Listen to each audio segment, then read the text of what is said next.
귀한 시간이 되었습니다. 우리 다 같이 일어나셔서 오순절 후 23번째 주일 예배를 겸손한 마음으로 하나님 앞에 예배하겠습니다.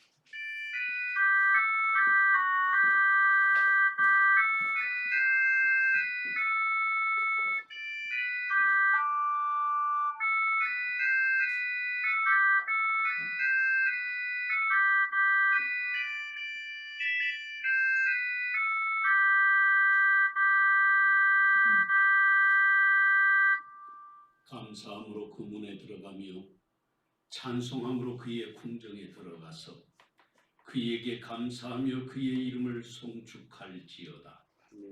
여호와는 선하시니 그의 인자하심이 영원하고 그의 성실하심이 대대에 이르리로다. 아멘.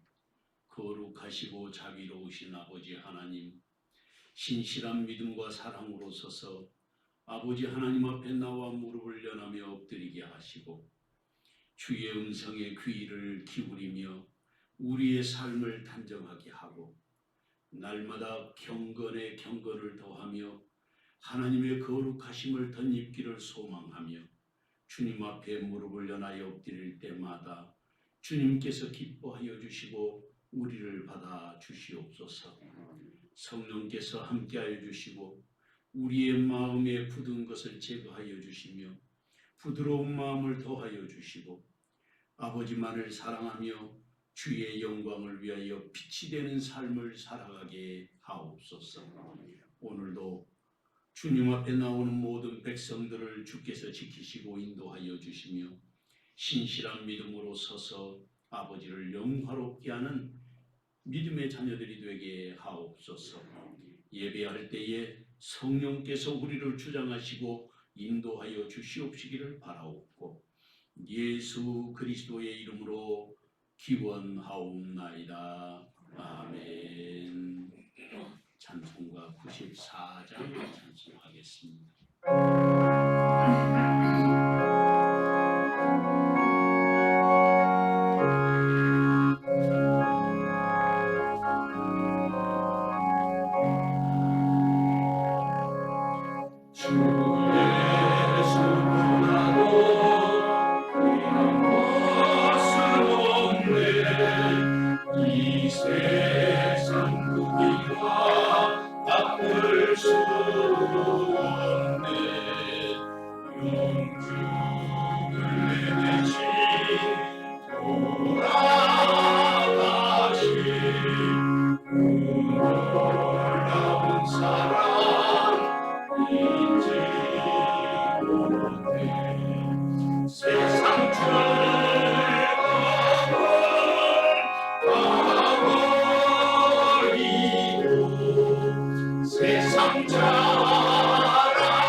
예수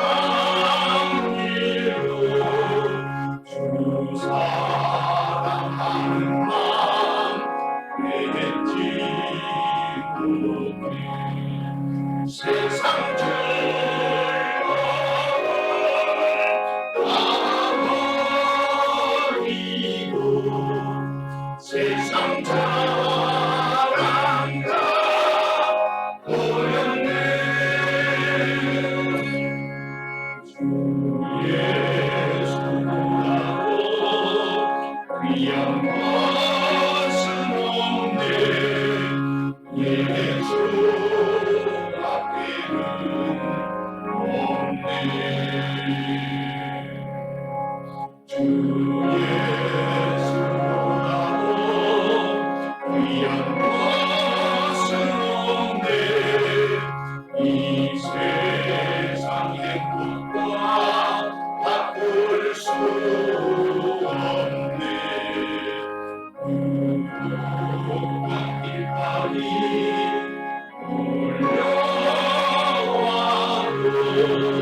주 섬기는 내 맘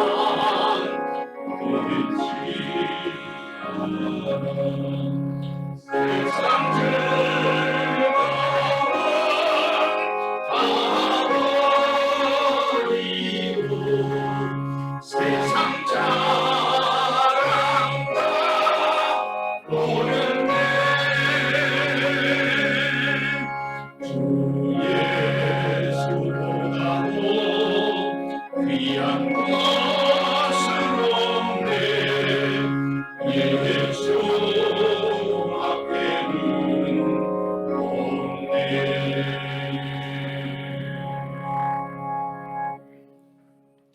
성취교독은 찬송가 뒤에 있는 교독문 63번 시편 145편 말씀 교독하겠습니다. 왕이신 나의 하나님이여 내가 주를 높이고 영원히 주의 이름을 송축하리이다.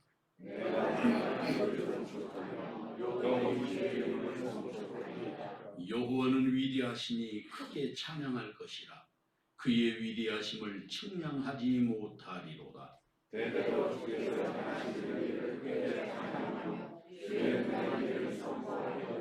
그의 존귀하고 영광스러운 위엄과 주의 기이한 일들을 나는 작은 소리로 읊조리리이다. 사람들은 주의 두려운 일과 나도 주의 위대하심을 선포하리이다. 그들이 주의 크신 은혜를 기념하여 말하며 주의 의를 노래하리이다. 여호와는 은혜로우시며 그 일이 많으시며 노하기를 더디하시며 인자하심이 크시도다. 여호와께서는 모든 것을 선대하시며 그 지으신 모든 것에 긍휼을 베푸시는도다. 여호와께서 지으신 모든 것들이 주께 감사하며 주의 성도들이 주를 송축하리이다. 아멘. 지난 1회 동안에 우리의 삶을 돌아보고 하나님 앞에 겸비한 마음으로 자복하고 회개하는 참회의 시간을 갖겠습니다. 함께 통성으로 기도하겠습니다. 죄인된 우리를 불쌍히 여기시고 아버지의 뜻을 따라 순결하게 하시고 생하신 주님이 우리는 우리의 삶에 넘치는 은혜와 사랑이 주시고 생명의 꽃을 우리에게 허락해 주시옵소서. 우리의 삶의 주인 되어 주시고 선하신 주님의 뜻을 따라 순결하게 하시고 주의 기쁨 되기에 하는 것들 주께서 우리를 부탁하게 하시니 나를 누가 능히 하나님께서 택하신 자들을 고발하리요. 의롭다 하신 이는 하나님이시니 누가 정죄하리요. 죽으실 뿐 아니라 다시 살아나신 이는 그리스도 예수시니 그는 하나님 우편에 계신 자요 우리를 위하여 간구하시는 자신이라. 아멘. 나는 전능하신 아버지 하나님 천지의 창조주를 믿습니다. 나는 그의 유일하신 아들 우리 주 예수 그리스도를 믿습니다. 그는 성령으로 잉태되어 동정녀 마리아에게서 나시고 본디오 빌라도에게 고난을 받아 십자가에 못 박혀 죽으시고 장사를 4일 만에 죽은 자 가운데서 다시 살아나셨으며 하늘에 오르시어 전능하신 아버지 하나님 우편에 앉아 계시다가 거기로부터 살아있는 자와 죽은 자를 심판하러 오십니다. 나는 성령을 믿으며 거룩한 공교회와 성례의 교제와 죄를 용서하는 것과 몸의 부활과 영생을 믿습니다. 아멘. 자리에 앉으셔서 찬송가 218장 찬송하겠습니다.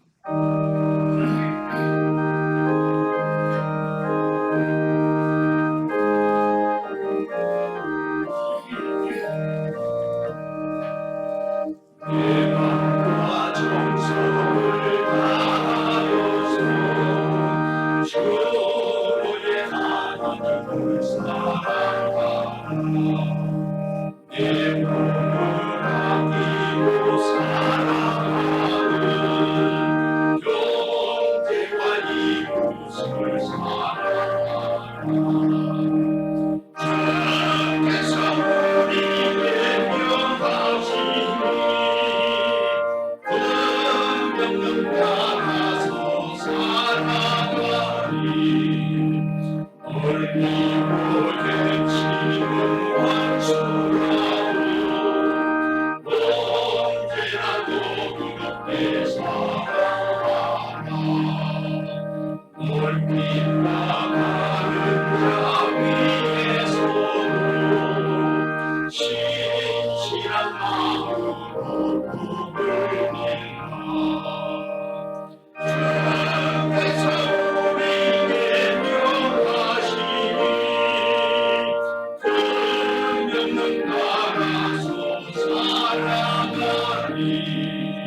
항상 주님을 관리하고 형제를 사랑하지 못하였다. 이러한 죄인을 사랑하사 주께서 물버려 주셨다. 죄인 큰 사랑 받으리고 내 생명과 합쳐 충성하리.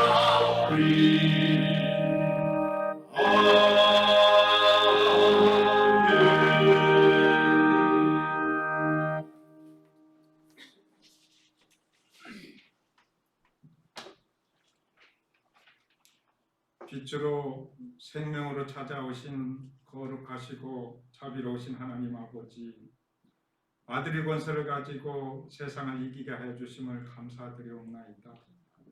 어둠의 옷을 벗고 주님 앞에서 싸우니 주의 이름을 부르는 우리 입술에 부끄러움이 없는 거룩한 삶을 살 수 있도록 우리를 이끌어 주옵소서.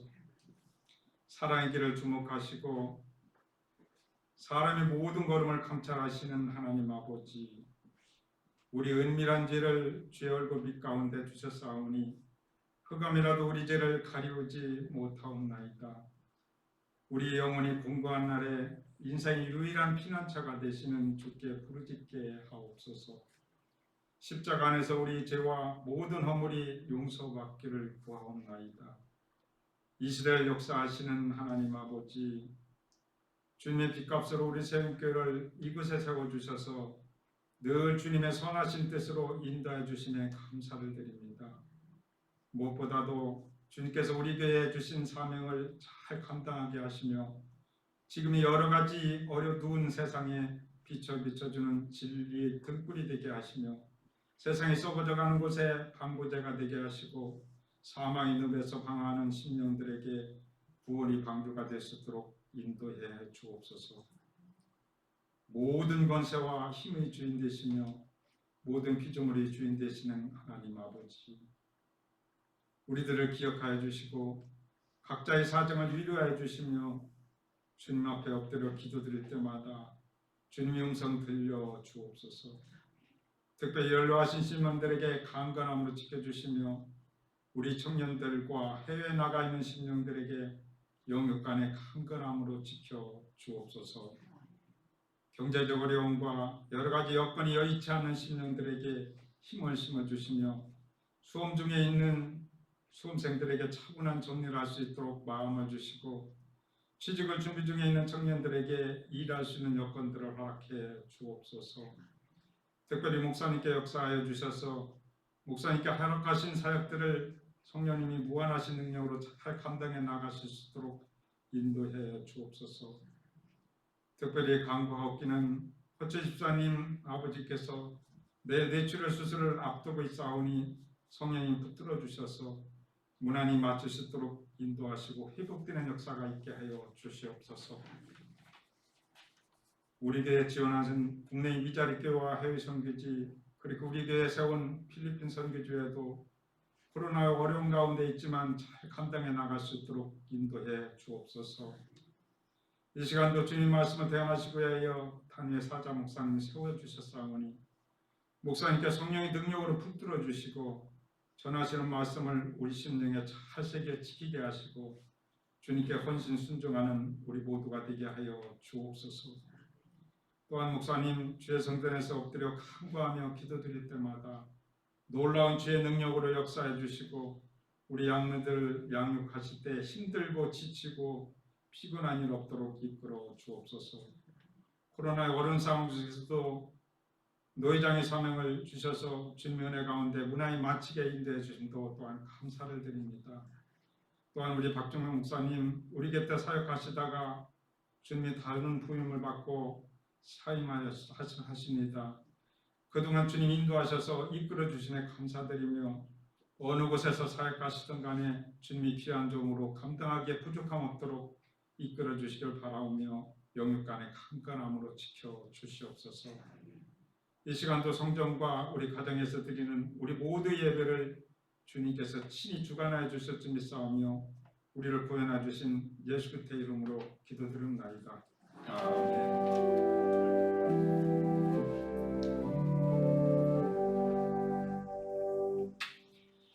오늘 하나님께서 우리에게 주신 말씀은 신약 성경 히브리서 제8장 1절에서 13절 말씀까지, 히브리서 제8장 1절에서 13절 말씀까지 읽어드리겠습니다. 지금 우리가 하는 말의 요점은 이러한 대제사장이 우리에게 있다는 것이라. 그는 하늘에서 지극히 크신 이의 보좌 우편에 앉으셨으니 성소와 참 장막에서 섬기는 이시라.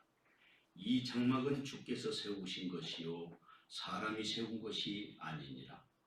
대제사장마다 예물과 제사드림을 위하여 세운 자니 그러므로 그도 무엇인가 드릴 것이 있어야 할지니라. 예수께서 만일 땅에 계셨더라면 제사장이 되지 아니하셨을 것이니 이는 율법을 따라 예물을 드리는 제사장이 있습니다. 그들이 섬기는 것은 하늘에 있는 것의 모형과 그림자라.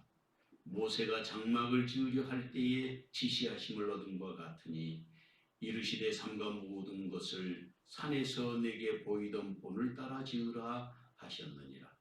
그러나 이제 그는 더 아름다운 직분을 얻으셨으니 그는 더 좋은 약속으로 세우신 더 좋은 언약의 중보자시라. 첫 언약이 무음하였더라면 둘째 것을 요구할 일이 없었으려니와 그들의 잘못을 지적하여 말씀하시되 주께서 이르시되 볼지어다 날이 이르리니 내가 이스라엘 집과 유다 집과 더불어 새 언약을 맺으리라. 또 주께서 이르시기를 이 언약은 내가 그들의 열조의 손을 잡고 애굽 땅에서 인도하여 내던 날에 그들과 맺은 언약과 같지 아니하도다. 그들은 내 언약 안에 머물러 있지 아니하므로 내가 그들을 돌보지 아니하였노라. 또 주께서 이르시되 그날 후에 내가 이스라엘 집과 맺을 언약은 이것이니 내 법을 그들의 생각에 두고 그들의 마음에 이것을 기록하리라.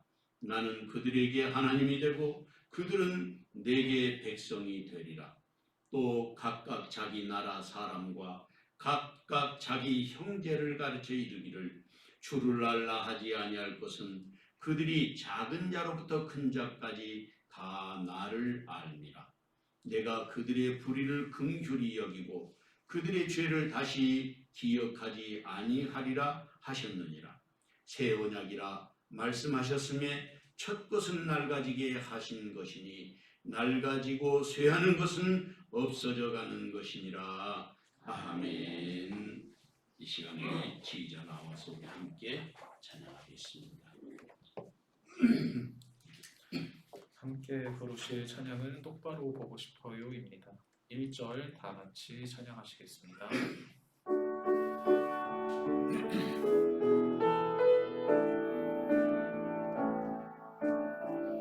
똑바로 보고 싶어요 주님 온전한 눈짓으로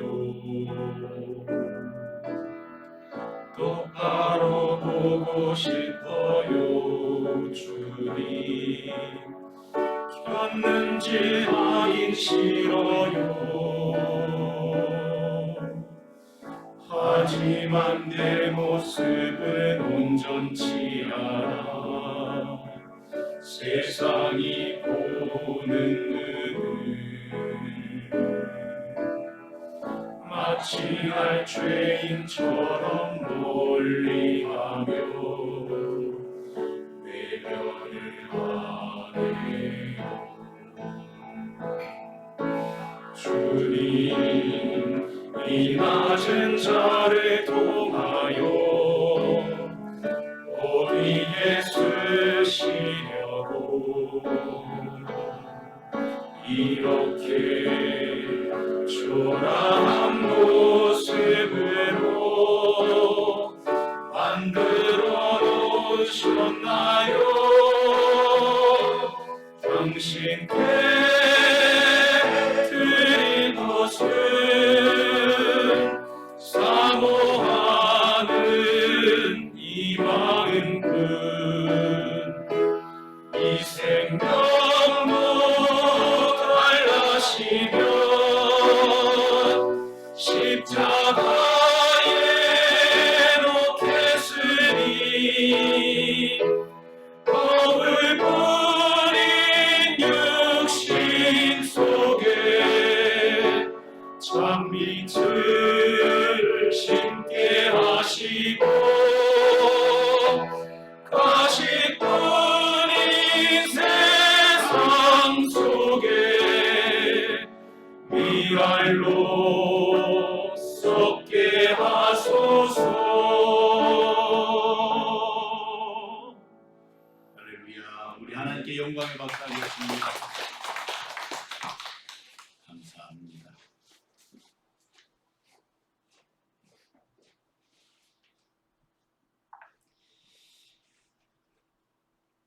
(1952년) 미국 전역에 신문 기사에 대서특필된 그런 기사가 하나 있었습니다. 소크 박사, 백신이 제대로 작동하다. 그런 기사였습니다. 이분의 전체 이름은 조너스 에드워드 소크라고 하는 이름을 가진 분이에요.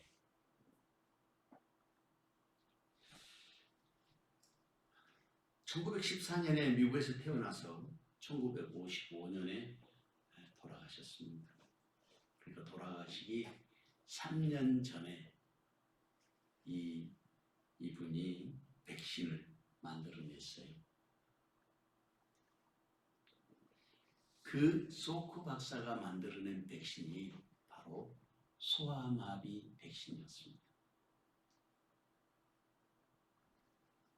저도 어렸을 때 제 주변에 제 친구들 가운데도 소아마비 걸려서 여러 가지 어려움을 당한 분들이 많이 있었죠. 제 잘 아는 후배 목사님이 소아마비로 좀 심해요. 저를 만나가지고 목사님,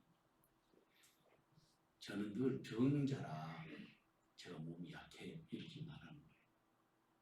그래서 제가 아주 난했어요. 어디가 병자냐고. 어디 병들어서 아프냐고 제가 물어봤어요. 소아마비로 장애만 있을 뿐이지 병든 건 아니지 않나요? 제가 그 말을 한 뒤에 아마 크게 깨달았는지 그 다음부터 그 말을 안 하더라고요. 한국교회 역사복음 프로젝트에 함께 참여하고 있는 박사님이에요. 공부도 많이 했죠. 그러니까 이 소크 박사가 백신을 그대로 전 세계에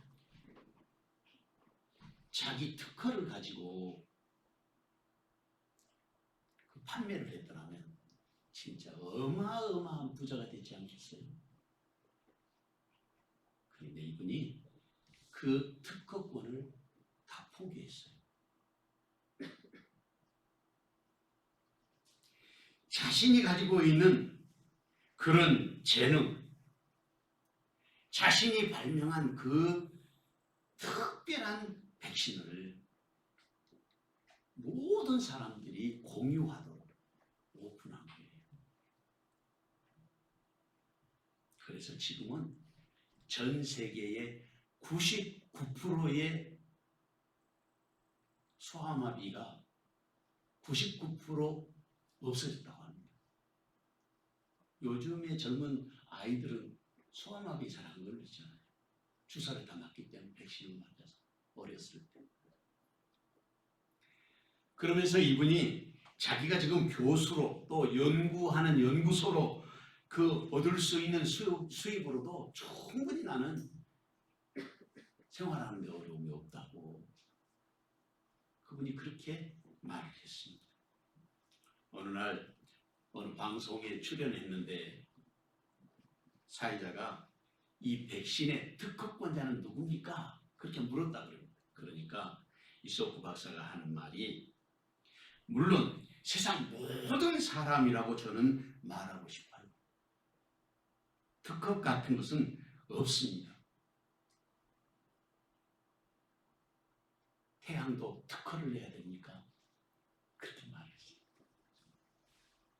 제가 영어로 이렇게 보니까 이 말이 짧은 문장이 Where the people, I would say there is no patent. patent이라는 것이 특허라는 뜻이에요. Could you patent the sun? 태양도 특허를 내야 되겠어요? 그런 뜻이에요. 제가 말씀을 준비하면서 그런 생각이 들었어요. 본문 11절 말씀을 보면 또 각각 자기 나라 사람과 각각 자기 형제를 가르쳐 이르기를 주를 알라 하지 아니할 것은 그들이 작은 자로부터 큰 자까지 다 나를 알미라. 거기에 태양을 특허내야 될까요? 하는 말처럼 여러분 주를 알라.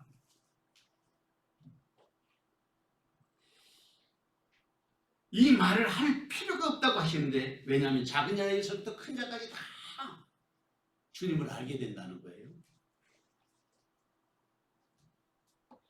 그래서 제가 문득 그런 생각이 들었습니다.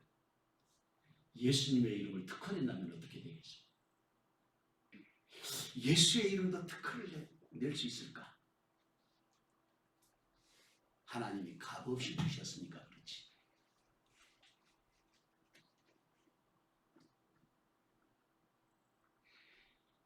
하나님 만약 예수님의 이름과 구원을 특허내서 사게 하신다면 어느 누가 하나님의 구원의 자리에 들어갈 수 있겠습니까? 그래서 하나님은 아무나 오라, 어느 누구나 오라 그렇게 말씀하신 거예요.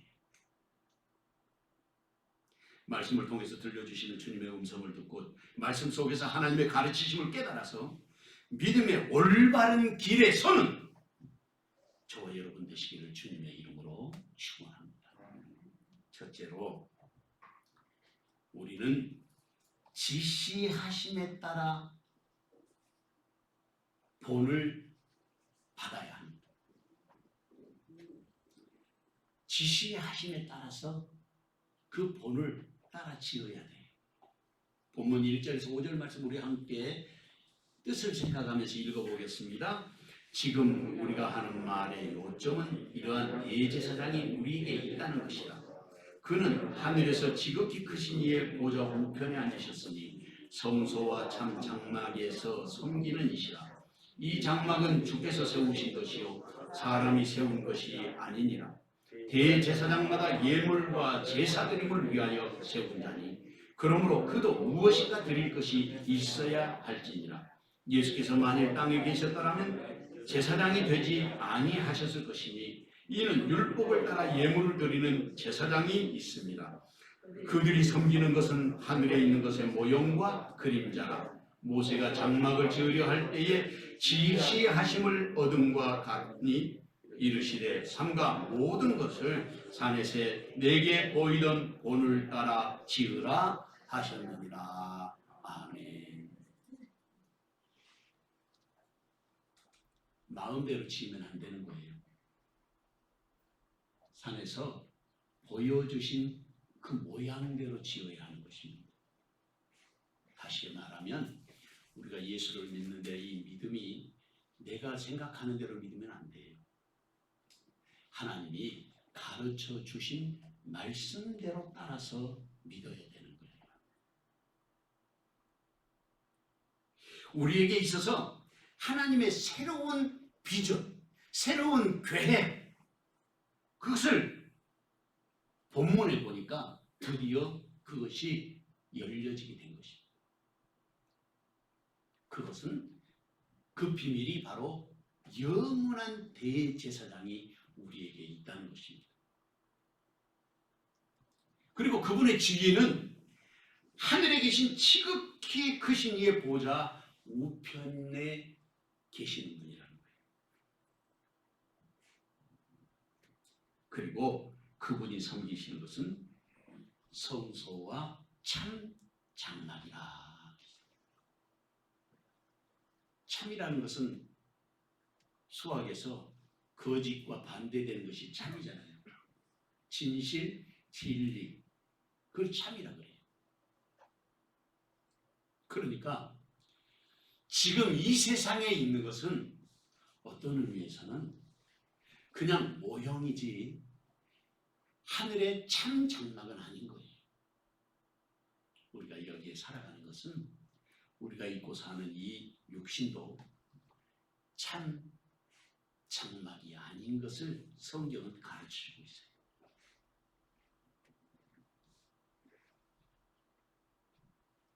그런데 오늘 본문의 말씀에 보니까 그들이 5절 이하에 그들이 섬기는 것은 하늘에 있는 것의 모형과 그림자. 그러니까 하늘에 있는 것의 모형과 그림자를 우리에게 지금 섬기게 하는 거예요. 왜냐하면 여기서 그 모형과 그림자를 보고 섬기면서 영원한 나라를 준비하게 하기 때문에 그렇습니다.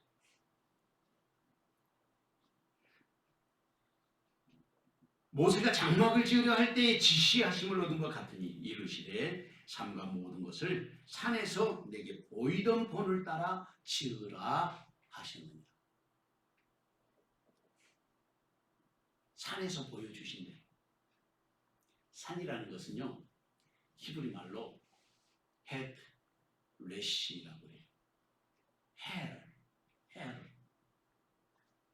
할 이렇게 우리가 발음할 수 있는데, 요 헷는 창문, 그리고 비전, 꿈, 뭐 이런 것으로 설명할 수 있고, 레시라고 하는 레시 이렇게 꼬부라진 거는 으뜸, 우두머리, 가장 중요한 것, 그런 뜻이 있어요.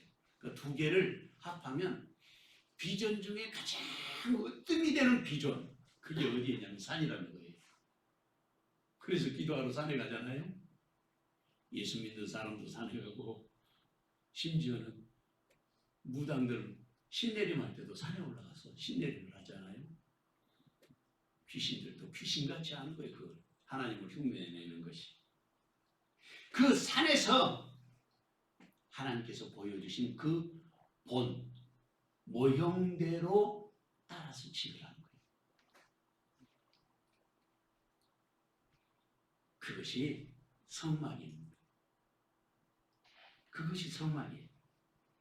그런데 이 말씀을 보면 땅에서 그 모형대로 지으라고 한 그것을 보면 땅에 지은 성막처럼 하늘에도 그 성막이 있다는 뜻 아니겠어요? 영원한 나라의 성막. 그곳에 거룩한 성막이 있다는 말씀입니다. 그리고 대제사장으로 세우심을 받은 분이 계신데 그분이 바로 예수 그리스도라고 말씀하십니다. 근데 더 놀라운 것은 그것은 손으로 지은 게 아니라는 거예요. 사람이 세운 것이 아니라 하나님이 세우셨다는 것입니다. 하나님이 세우신 장막, 다시 말하면 하나님의 성막이 있다는 말씀이에요. 그 성막에서 영원한 대제사장으로 섬기실 분이 예수 그리스도라는 것입니다.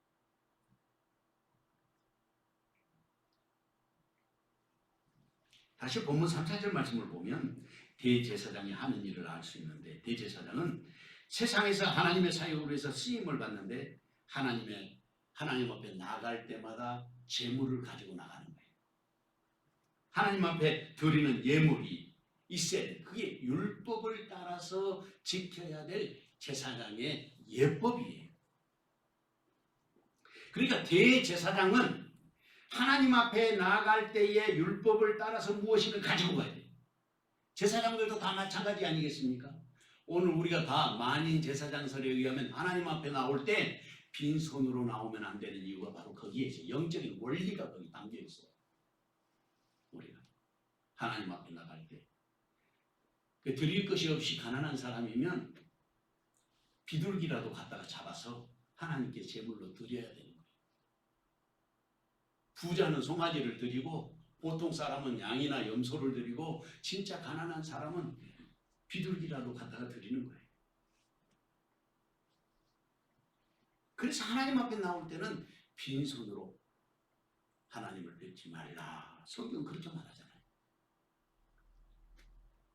그런데 오늘 본문의 말씀에 보니까 그 율법에 따라서 제사장이 되는 사람은 정해져 있어요.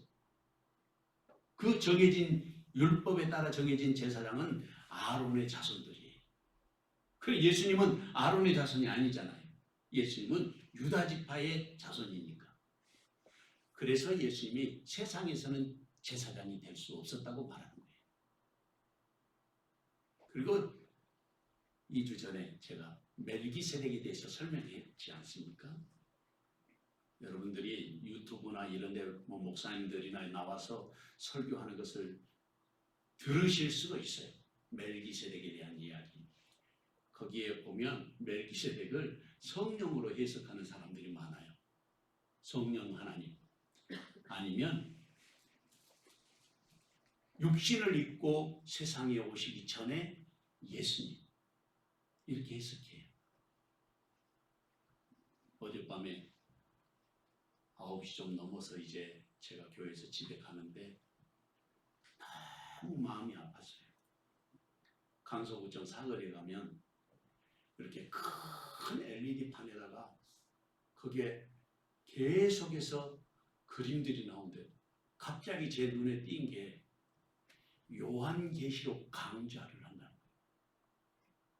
그리고 광고가 쭉 나오는데 보니까 신천지에서 광고하는 거예요. 와.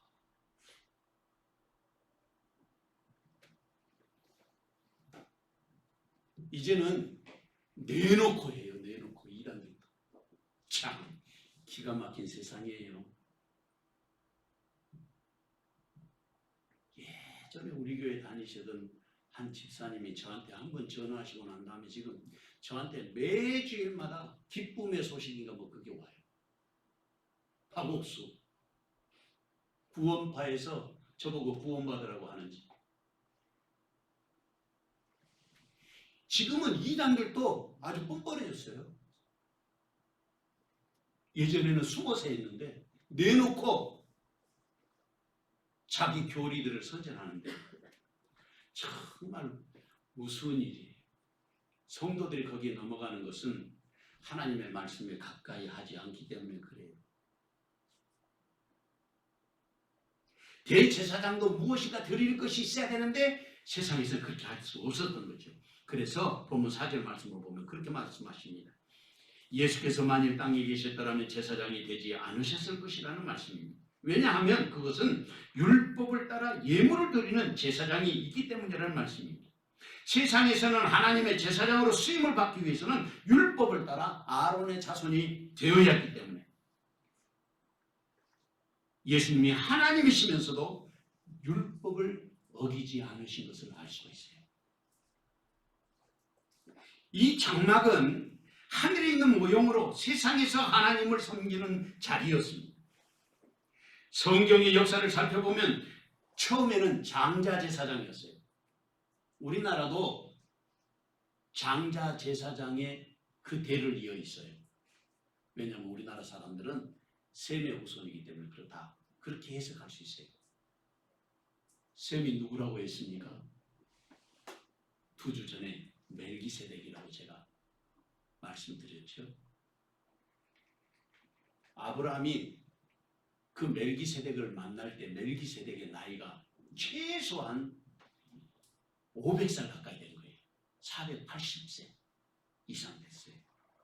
그러니까 아브라함의 할아버지 해서 몇 대도 할아버지면 10대도 할아버지가 셈이에요. 멜기세덱이에요. 그러니까 얼마나 존경받는 분이었겠어요. 당시에 모든 사람의 존경을 받고 그분의 이름을 부를 수가 없었던 것이에요. 그리고 그분의 직분이 멜기세덱이었을 것이다. 이름은 셈. 셈이 누구예요? 노아의 세 아들 중에 셈, 함, 야벳. 근데 사실은 셈이 맨 앞에 이렇게 와 있지만 셈은 막내 아들이에요. 노아의 막내 아들. 노아가 600세 되던 해에 셈이 90살 먹었어요. 90살. 그리고 구약 성경의 족보들을 쭉 따라서 나열을 해보면은요, 노아의 아버지가 라멕이고 라멕의 아버지가 무두셀라예요. 아담이 무두셀라 때까지 살아계셨어요. 아담 할아버지. 놀랍지 않습니까? 전혀 관계가 없는 것으로 생각했는데 족보를 이렇게 쭉 따져서 나열해 놓고 정리를 했는데 제가 하려니까 너무 힘들어가지고 컴퓨터 선교에서 해놓은 걸 참조해서 제가 찾아봤어요. 거기에 잘 나오시더라고요. 성령 하나님은 아니시고 더구나 인카네이션 하신 예수님은 아니시고 육신을 입기 전에 예수님도 아니고 인자도 아니시고 틀림없이 하나님을 알고 섬겼던 셈, 함, 야벳 세 어른들 중에서 가장 하나님만을 섬겼던 사람이 셈족이거든요. 아마 틀림없이 셈이었을 것이고 하나님 앞에 제사 드리는 그 직분의 이름이 당시에 멜기세덱이었을 것이다 하는 사실이 요즘에 공부하시는 분들에 의해서 밝혀지고 있어요. 이런 이야기 들어본 적이 없잖아요.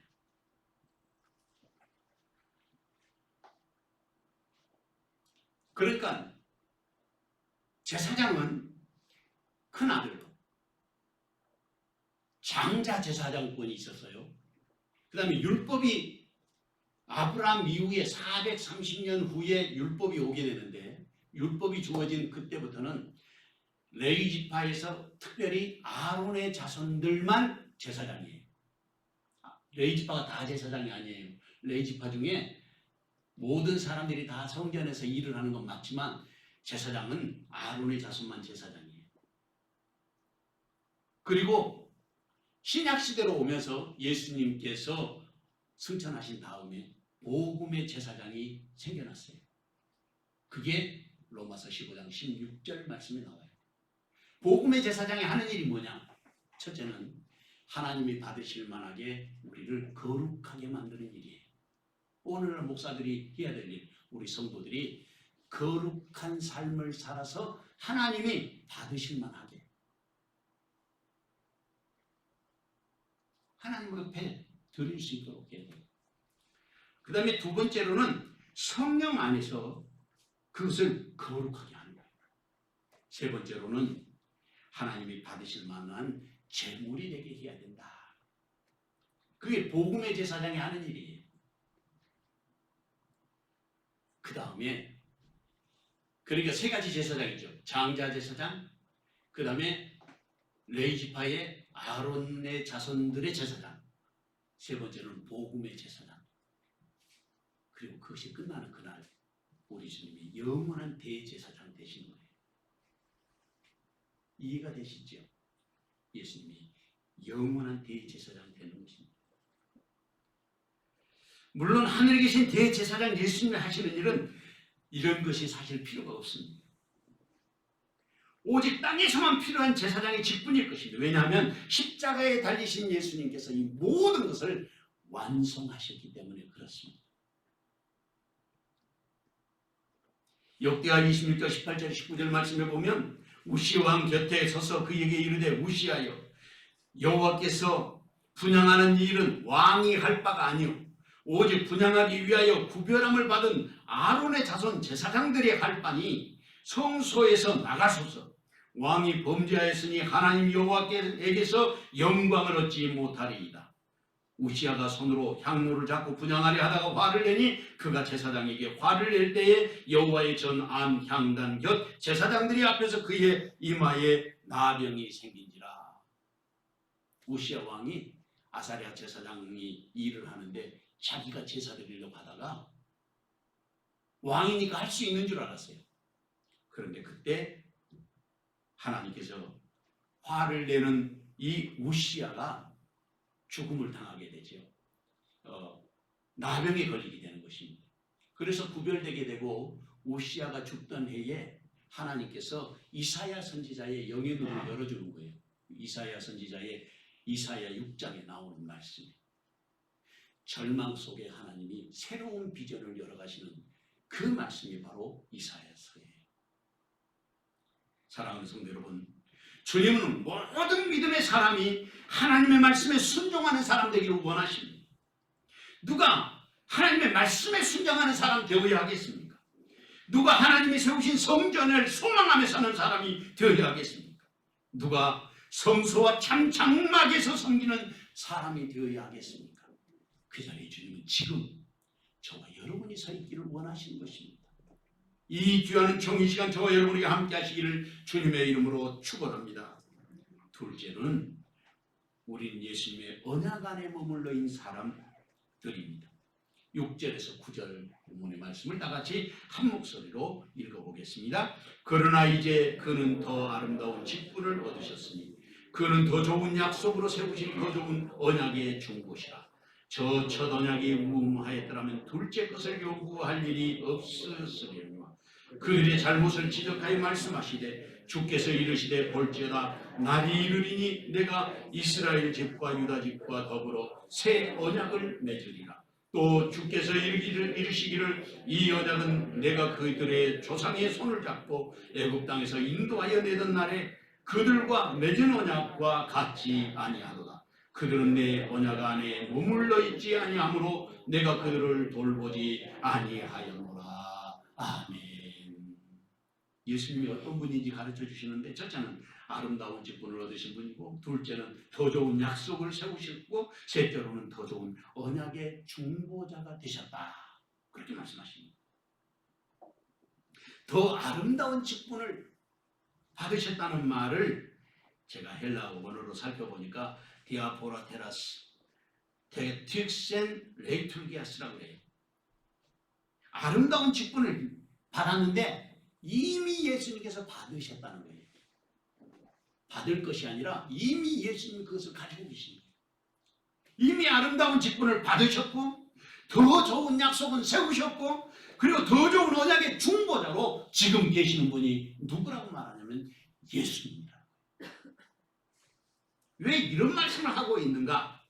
본문 7절 말씀에서 말씀하고 있는데 그것이 뭐냐면 첫 언약이 무흠하였더라면 둘째 것을 요구할 일이 없었으려니와 그들의 잘못을 지적하여 말씀하시되 주께서 이르시되 볼지어다 날이 이르리니 내가 이스라엘 집과 유다 집과 더불어 새 언약을 맺으리라. 날이 이를 것, 때가 이르는 그때에 새 언약을 맺는다는데 그 새 언약이 바로 예수님의 십자가의 복음이에요. 새 언약.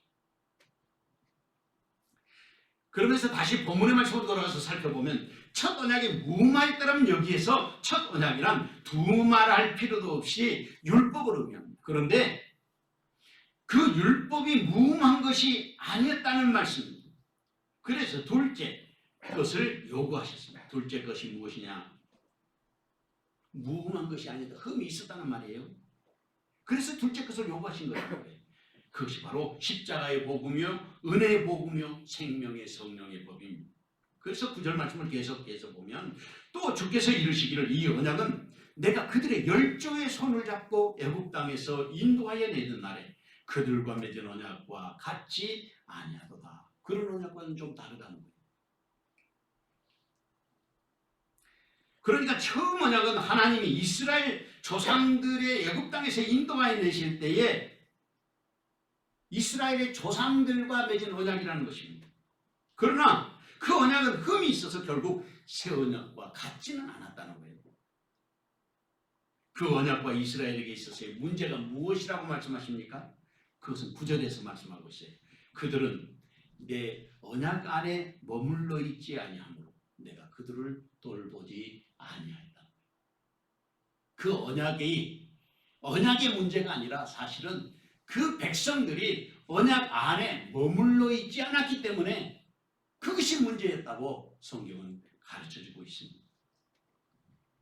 지금도 새 언약을 주셨음에도 불구하고 새 언약 안에 머물러 있지 않게 되면 똑같은 원리가 작용합니다. 복음 안에 있어야 돼요. 말씀 안에 있어야 되는 거예요. 그래서 신약 성경을 읽어보면 엔 크리스투스 예수 그리스도 안에라는 단어가 계속해서 반복되고 있어요. 수도 없이 한 번, 두 번, 세 번, 네 번 그 반복되는 말씀이 계속되고 있어요. 예수 그리스도 안에. 왜 예수 그리스도 안에라는 단어가 그렇게 많을까? 제가 신학대 다니면서 도서관에 가보니까 이 주제로 쓴 논문이요 쭉 전시되어 있는데 엄청나게 많아요. 왜 이렇게 많이 엔 크리스투스 예수스라고 되어 있을까? 중요하다는 뜻이에요. 예수 안에. 그런데 여기 본문에 나와 있는 것처럼 9절에 그들은 내 언약 안에 뭐라고 했어요? 머물러 있지 아니함.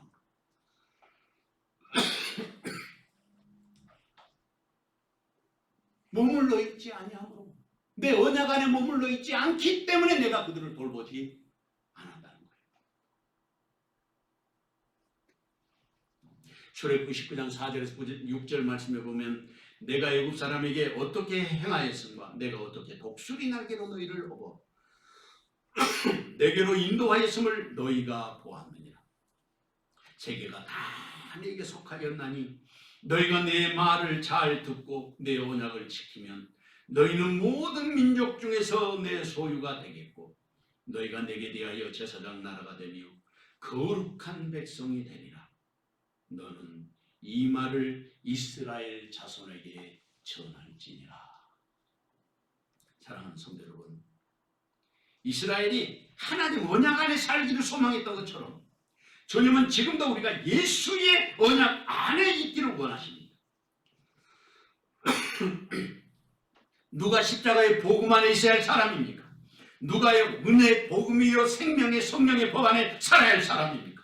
그 자리에 주님은 지금 저와 여러분을 부르고 계시는 것입니다. 이 귀하는 종이 시간 저와 여러분에게 함께 하시기를 주님의 이름으로 축원합니다. 마지막으로 우리의 생각과 마음에 이것을 기록하십니다. 본문 10절에서 13절 말씀을 다 같이 한 목소리로 읽어보겠습니다. 또 주께서 이르시되 그날 후에 내가 이스라엘 집과 맺은 언약은 이것이니 내 법을 그들의 생각에 두고 그들의 마음에 이것을 기록하리라. 나는 그들에게 하나님이 되고 그들은 내 백성이 되리라. 또 각각 자기 나라 사람과 각각 자기 형제를 가르쳐 이르기를 주를 알라 하지 아니할 것은 그들이 작은 자로부터 큰 자까지 다 나를 알미라. 내가 그들의 불의를 긍휼히 여기고 그들의 죄를 다시 기억하지 아니하리라 하셨느니라. 새 언약이라 말씀하셨으며 첫 것은 낡아지게 하신 것이니 낡아지고 쇠하는 것은 없어져 가는 것이니라. 아멘. 본문 10절 전반절에서 또 주께서 이르시되 그날 후에 내가 이스라엘 집과 맺을 언약은 이것이니 그렇게 말했어요. 그러니까 하나님이 이스라엘 집과 맺을 언약이라고 말씀하고 있는데 여기서 맺을 언약이라는 말은 하나님이 주신 언약이지만 우리가 중심이 돼서 받아가지고 그 말씀대로 살아가야 한다고 하는 그런 의미가 담겨 있어요. 이것이 하나님이 주셔서 주신 말씀이지만 그 하나님이 주신 말씀을 내가 받아가지고 내가 그 말씀대로 실천하고 살아가야 한다고 하는 그런 의미가 이 본문의 말씀에 담겨 있단 말이죠. 그 언약이 바로 하반절에 나오는 말씀인데 내 법을 그들의 생각에 두고 그들의 마음에 이것을 기록하리라. 나는 그들에게 하나님이 되고 그들은 내 백성이 되리라고 말씀하십니다. 한 걸음 나가서 더 놀라운 사실은 11절에 나와 있어요. 그게 뭐냐면 또 각각 자기 나라와 나라 사람과 각각 자기 형제를 가르쳐 이르기를 주를 알라 하지 아니할 것은 그들이 작은 자로부터 큰 자까지 나를 아느니라. 이 말씀은 뭘 말하냐면 하나님께서 예전에는 이스라엘 백성들을 구원하신다고 하는 그런 의미로 우리가 해석해 왔어요. 그리고 유대인들은 자기들만이 하나님의 백성이라고 생각한 것입니다. 그런데 이 제한적인 하나님의 그 울타리가 완전히 열려져 버린 거예요. 모든 나라에, 모든 백성에게 열려진 것입니다. 쉽게 말하면 그래서 저와 여러분이 예수 믿고 영원한 나라 백성이 된 것이라고 하는 사실을 알 수 있습니다. 이 말씀이 바로 놀라운 하나님의 말씀에 함께 평행선에 있는 것인데 그게 뭐냐면 예수님께서 승천하실 때에 제자들에게 하신 말씀이 있지 않습니까? 사도행전 1장 8절 오직 성령이 너희에게 임하시면 너희가 권능을 받고 예루살렘과 온 유대와 사마리아와 땅끝까지 이르러 내 증인이 되리라 하시니라. 그러니까 증인되는 사람은 어떤 사람이냐면 성령을 받아야 되는 거예요. 성령 충만함을 받아야 돼요. 성령 충만함을 받은 사람들은 가슴 속에서 늘 주님을 사랑하는 마음이 충만하게 돼 있어요. 주님을 사랑하는 마음. 그것이 이스라엘을 넘어서 세계 열방을 향해서 그러는 하나님의 소원이고 새 언약의 증거입니다. 본문의 말씀이 그렇게 온 세상 모든 민족에게 열려진 하나님의 은총을 선포하고 있다 하는 것을 알 수 있어요. 그리고 11절 하반절 말씀에 보면 이르기를 주를 알라 하지 아니할 것은 그들이 작은 자로부터 큰 자까지 다 나를 알미라고 말씀하시는데 이것은 성령이 각 사람에게 임하시면 알라고 말을 하지 않아도 스스로 하나님 앞에 찾아올 수밖에 없게 되는 것입니다. 이것이 신비하고 놀라운 것이에요. 그것뿐만 아니라 이 신비와 은총은 하나님께서 주신 예수님의 십자가를 통해서만 이룰 수 있는 일입니다. 아무나 주님 앞에 나와서 예수님의 이름을 부르기만 하면 그 사람과 그 가족을 구원하시겠다고 약속하고 있습니다. 사도행전 16장 31절에 누구든지 주의 이름을 부르는 자는 구원을 받으리라. 주 예수를 믿으라 그리하면 너와 내 집이 구원을 받으리라고 빌립보 감옥의 간수에게 바울 사도가 한 말씀이에요. 그래서 보면 12절 말씀이 그렇게 말하고 있지. 내가 그들의 불의를 긍휼히 여기고 그들의 죄를 다시 기억하지 아니하리라 하셨느니라. 십자가를 통해서 주님의 보혈로 우리의 죄값을 대신 치르시고 생명의 구원자가 되셨기 때문입니다. 그래서 말씀하시기를 내가 그들의 불의를 긍휼히 여기고 그들의 죄를 다시 기억하지 아니하리라. 이어서 13절에서 새 언약이라 말씀하셨으니 첫 것은 낡아지게 하신 것이니 낡아지고 쇠하는 것은 없어져가는 것이니라고 말했습니다. 이 말씀을 이해하기 위해서는 예수님의 말씀을 좀 살펴볼 필요가 있는데 바울 사도가 갈라디아서 3장 17절에 말씀하시기를 내가 이것을 말하노니 하나님께서 미리 정하신 언약을 430년 후에 생긴 율법이 폐기하지 못하고 그 약속을 헛되게 하지 못하리라.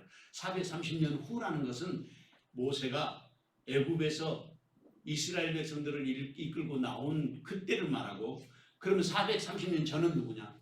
아브라함에게 하신 약속을 말하는 거예요. 율법이 아브라함에게 하신 그 약속을 폐기 처분할 수 없다는 거예요. 그 약속도 유효하다는 것입니다. 그리고 예수님의 마태복음 5장 17절에서 그렇게 말씀하셨어요. 내가 율법이나 선지자를 폐하러 온 줄로 생각하지 말라. 폐하러 온 것이 아니요 완전하게 하려 합니다. 그러니까 이 히브리서를 해석하고 이해하려면 여기 첫째 언약은 흠이 있어서 쇠하여지고 없어질 것이라고 말씀하고 있지만 사실은 그것을 이 말씀을 종합해서 해석하면 폐하여지고 없어지는 것이 아니라 하나님의 본래의 언약은 계속해서 아브라함을 통해서도 이어지고 있고 율법을 통해서도 관통하고 있고 복음을 통해서도 그 중심을 흐르고 있는 정신이 언약이라는 거예요. 언약이 거기에 흐르고 있다 하는 말씀이에요. 이 말씀 안에, 그러니까 율법 안에 거하는 자였던 것처럼 원리는 똑같이 복음의 말씀 안에 거하는 자들이 되어야 한다는 것입니다. 예수님은 내게 어떤 분입니까? 예수님은 나의 주, 나의 하나님이십니다. 그리고 살아계신 하나님의 아들이십니다. 만 백성의 구주이시며 만왕의 왕이시고 영존하신 아버지가 바로 우리 주님 예수 그리스도이십니다. 이것을 우리가 잊으면 안 되겠습니다. 이사야 2장 3절 말씀에 보면 많은 백성이 가며 이르기를 오라 우리가 여호와의 산에 오르며 야곱의 하나님의 전에 이르자 그가 그의 길을 우리에게 가르치실 것이라 우리가 그의 길로 행하리라 하리니 이는 율법이 시온에서부터 나올 것이요 여호와의 말씀이 예루살렘으로부터 나올 것입니다. 사랑하는 성도 여러분, 주님은 지금도 우리에게 아버지를 알게 하기 위해서 성령을 통해서 계시하고 계십니다. 누가 주님을 알아야 할 사람입니까? 누가 하나님의 법을 마음에 기록해야 될 사람입니까? 누가 주님의 법을 생각하며 살아야 할 사람입니까? 그 자리에 주님은 지금 저와 여러분이 서 있기를 원하시는 것입니다. 이 귀한 정의 시간 저와 여러분에게 함께 하시기를 주님의 이름으로 축원합니다. 사랑하는 주님, 주의 은혜와 사랑을 감사합니다. 이 아침도 주님 앞에 나온 무릎을 연하게 하시고 아버지의 음성 듣게 하여 주셨사오니 주님 뜻대로 살고 죽기만 영광이 되는 은혜의 백성 되게 하옵소서. 예수님의 이름으로 기도하옵나이다. 아멘. 찬송가 314장 찬송하겠습니다.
하신 말씀처럼 성령으로 역사하여 주셔서 날마다 시간마다 때마다 일마다 우리에게 계시를 주시고 예수님을 알며 더 주님과 가까이 살아가는 믿음의 자녀들 되게 하옵소서. 주께서 주신 은혜를 감사하여 집에 하나와 감사의 예물과 성경금과 건축헌금 주일원금과 또한 주님 앞에 드려지는 모든 낙한 제물들을 두 손들어 축복하오니 하늘로부터 강복하여 주시고 땅에 사는 우리의 모든 삶에 30배, 60배, 100배의 결실을 얻게 하시며 기름지고 윤택한 은혜와 사랑으로 주님 앞에 온전히 헌신된 자녀들이 되게 하여 주시옵소서. 또한 우리의 자녀들을 축복하오니 복되고 아름답게 하시고 신실한 믿음과 사랑으로 서게 하옵소서. 예수님의 이름으로 기도하옵나이다. 아멘. 교회 소식 전해드리겠습니다.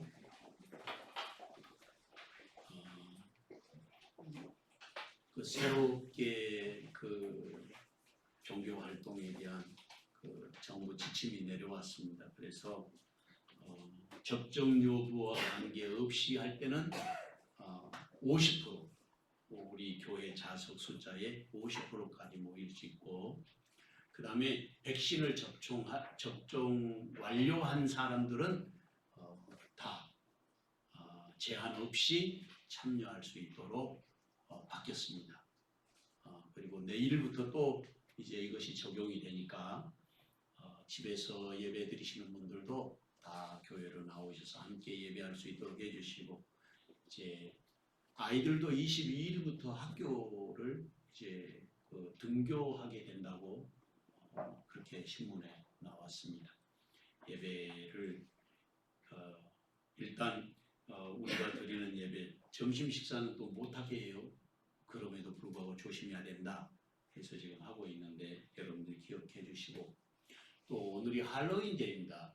할로윈데이는 마귀를 찬양하는 날이라는 뜻이나 마찬가지예요. 귀신을 부르는 일이기 때문에 여러분들 거기에 동요하지 말고, 혹시라도 할로윈데이에 가면이나 이런 거 사지 마세요. 그런 것들도 역시 어둠의 세력들이 역사하는 것이니까 여러분들이 조심해 영적인 부분들을 잘 관리해 주시면 감사하겠습니다. 구역장 권찰님들은 문자도 넣겠지만 구역 식구들에게도 함께 이제 평상으로 돌아가는 그런 날들이 11월 1일부터 실시된다는 것을 알려주시고, 그리고 너무 두려워할 필요 없어요. 사실은 독감으로 죽는 사람들보다도 이 코비드 19으로 돌아가시는 분들의 숫자가 훨씬 더 적어요. 이게 감기 일종이거든요. 그러니까 염려하지 마시기 바랍니다. 그리고 영등포 노예 63대 노회장으로 제가 이제 1년 동안, 작년 1년 올해까지 이 노회장을 은혜 주게 잘 마쳤습니다. 우리 모든 성도들이 기도해 주셔서 잘 감당하고, 어려운 일들도 실타래가 얽혀있는 것처럼 얽혔었는데 하나씩 다 풀렸습니다. 감사합니다. 그리고 오늘부로 우리 박종돈 목사님이 이제 사임하시게 됐습니다. 공부도 하고 또 더 좋은 교회에 또 찾아서 가시게 될 것입니다. 우리 목사님 앞에 나와서 잠깐 인사하시겠습니다. 2년 10개월 계셨어요. 그동안에 교회를 열심히 섬겨주시고, 존전임인데도 날마다 교회 와가지고 섬기고, 새벽 기도며 또 하는 일들마다 열심히 하는 것은 정말 충성을 다했다 이렇게 생각이 듭니다. 감사합니다. 박수 한번 하겠습니다. 우리 다 같이 일어나셔서 마지막 송 1장 부르고 축도로 마치겠습니다.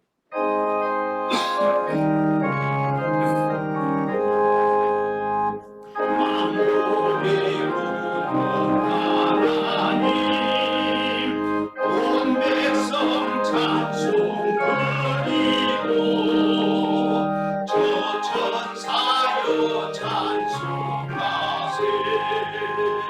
찬송 성도 성자 성령 아멘. 이제는 교회 머리 되신 우리 주님 예수 그리스도의 은혜와 아버지 하나님의 극진하신 사랑과 성령의 감동 감화 위로 교통하심과 그 복 주시는 은혜의 역사가 오늘도 주님을 알며 성령의 이끌림을 받아 믿음으로 승리하는 삶을 살기를 마음속에 소망하는 여기 모인 모든 주님의 자녀들 머리 위에와 저들의 가정과 일터와 사랑하는 자녀손들 머리 위에 또한 주께서 복 주시기로 약속하신 사랑하는 세영재단 위에 또 교회를 사임하고 새로운 사역지로 향하는 사랑하는 박종건 목사님의 앞날 위에 지금부터 영원토록 함께 계시옵기를 간절히 축원하옵나이다. 아멘.